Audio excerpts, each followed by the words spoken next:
Welcome to AI Rounds, your weekly dose of AI in medicine and education. We are your hosts, Dr. Nuria and Dr. Morgan Leaf. Each week, we'll bring you a quick dive into the latest in artificial intelligence and how it's transforming healthcare, medical education, and medical communications. From the tools changing how we teach, learn, and write, to breakthroughs shaping patient care. If it's new, exciting, or just plain useful, we're talking about it. In just 10 to 15 minutes, we'll get you up to speed and maybe even spark your next big idea. Let's make the rounds. Hi, Morgan. How are you? I'm good, Nuria. How are you? I am awesome. And today we're going to talk about the quit ChatGPT moment, which is actually quite interesting because you have quit ChatGPT, which is amazing because you were such a ChatGPT girl fan over there. I was a loyalist to ChatGPT. And this movement, Quit GPT, started around February and really gained momentum. There's some celebrities on board with it. And the issues that folks are citing with ChatGPT is first and foremost to do with the president, whose name is Greg Brockman. Yeah, Greg Brockman. Yeah. He has donated $25 million in the past to MAGA Inc., which is a Donald Trump super PAC. And he has also started his own super PAC that he donated $125 million to that is designed specifically to keep states from regulating AI. And the super PAC attack any politician that tries to regulate AI. Yeah. And there was some concern that ChatGPT technology was being used by ICE agents. Okay. So for me, that was enough for me to make a decision. I always like to put my money where my mouth is. So I quit GPT and I am now a Claude loyalist because amongst all of this, the Pentagon demanded access to all these generative AI models, and Anthropic, the owners of Claude, said no. And so I personally took my business over to them. And very quickly, upon Anthropic saying no to the Pentagon and the White House about this, ChatGPT slipped in and said, "Oh, we'll do it."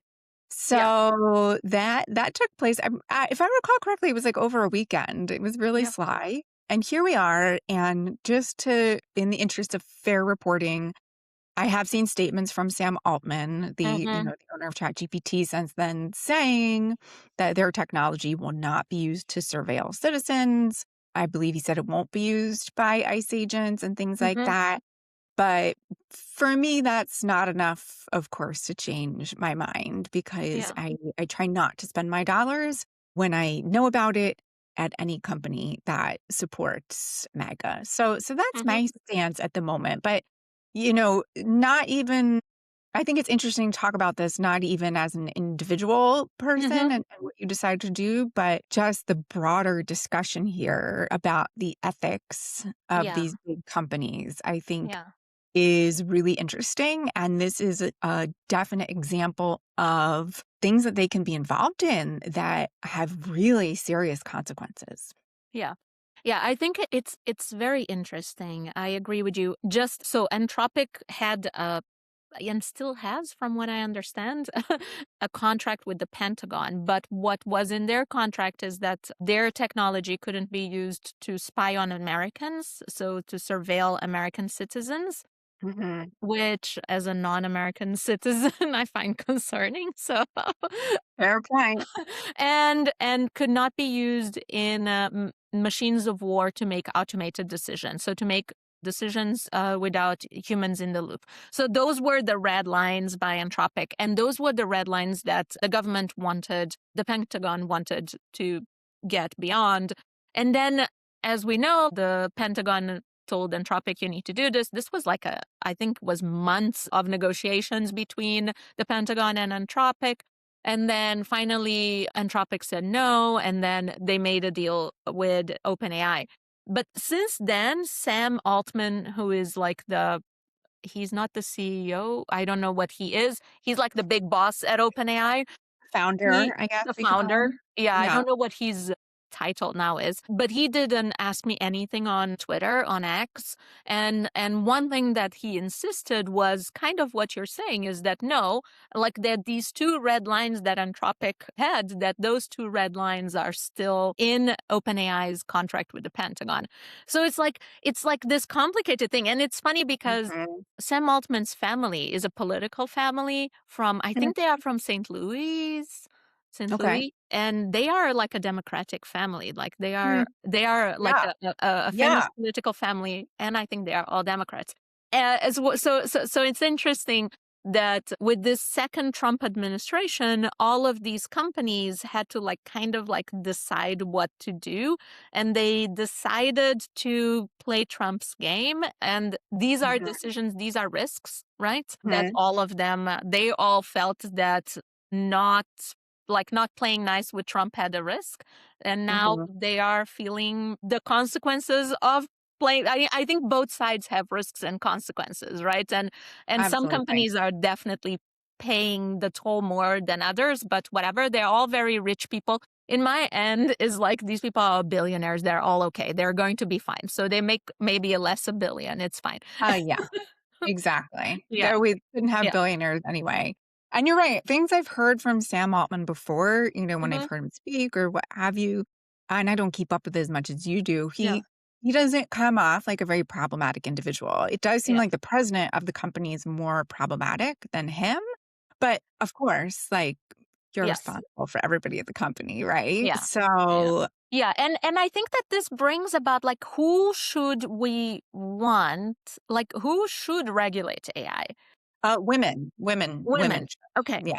Like, Women should be because in charge of everything. what we're talking about here is, right, that it shouldn't be governments, right? Because we're talking about the Pentagon wanting to put a technology that we're not sure whether it's ready or not into like making automated decisions about whether to kill someone or not. This sounds very dystopian.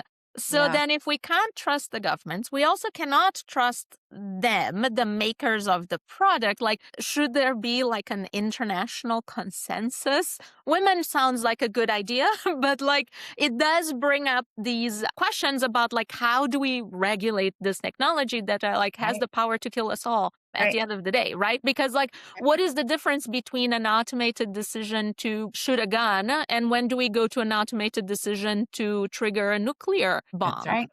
And then if my automated decision triggers a nuclear bomb, the other ones does. So look, we're back to the 80s, So like I feel like there really needs to be a little bit more thought about how do we regulate all of this and make sure that this is not going to kill us all, basically. I think theoretically our government should be able to regulate it. I think, unfortunately, right now on both sides of the aisle, we have a completely dysfunctional government that is too mixed up with these billionaires that we've just talked about and isn't often successful in regulating anything that they do. But theoretically, we definitely should have some guardrails. Yes. Yeah. I do agree that there should be guardrails. I do kind of think that it should be more international and not just the US. Yeah, absolutely. Like to get different perspectives from different people. I don't know if that's even possible, but my 2 cents.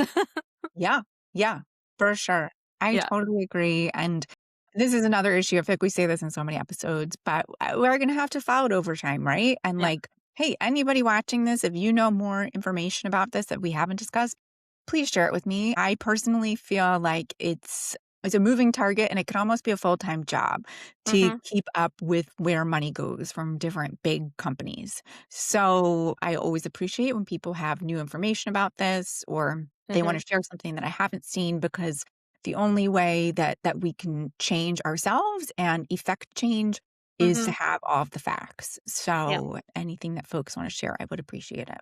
Yeah. I know that some people are going to tell you to try Mistral, which is like the French AI system.